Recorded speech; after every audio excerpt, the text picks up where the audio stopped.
prayer really works? You know, you got that prayer where you're praying for God to do something special, something unique. Maybe you prayed a week, maybe it's been a year, that same prayer. And has God heard me? Does he care? But I want to tell you something. God listens.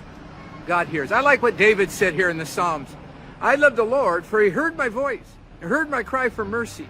Because he turned his ears to me, I will call on him as long as I live. God hears you. That's what I want you to know this morning. God hears you. Even those things that you seem I'm not quite sure of. I was reading the history of the early church, that first century, and Peter, one of the apostles, had got arrested and thrown in jail for telling people about Jesus. And so they're hauling him off to jail, and the church gathers at John's mother's house, Mary, and they gather there to pray for Paul, pray for Peter, pray for Peter's release. And so they're praying, and while they're praying, back at the jail, an angel shows up. Peter's asleep, and an angel shows up and wakes Peter up, and the handcuffs fall off his hands, the gates fly open, the guards are sound asleep, and Peter goes walking out. And he thinks he's dreaming, and finally he gets down the road a little way, he realizes it's not a dream.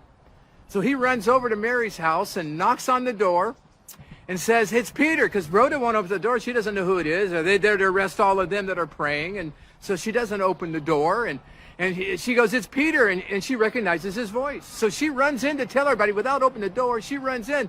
Peter's at the door. Peter's at the door. You're praying for him. He's at the door. And they're going, no, you must be hearing things. No, it must be somebody else's voice. No, they have all sorts of excuses for her. But finally, Peter keeps knocking and knocking and knocking. And they go and open the door.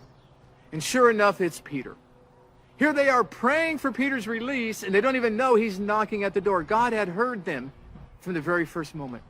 That's what I want you to know. God's heard your prayers from the very first moment. You might have to pray over and over that persistent prayer and whatever it is, but I want you to know God hears your prayers. So I want to encourage you, pray those prayers that comfort hurting hearts. Pray those prayers that bring peace to the anxious mind. Pray those prayers that brings directions to those difficult decisions. Pray those prayers that bring answer to life's questions. I want to encourage you to pray because I want you to know God is listening. Just encourage you. We're going to talk about prayer more on Sunday. We're going to talk about your prayers have power on Sunday. Join us right here.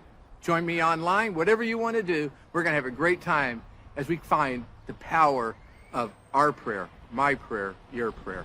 God hears you. God's listening. God bless you. Have a great weekend. I'll see you Sunday.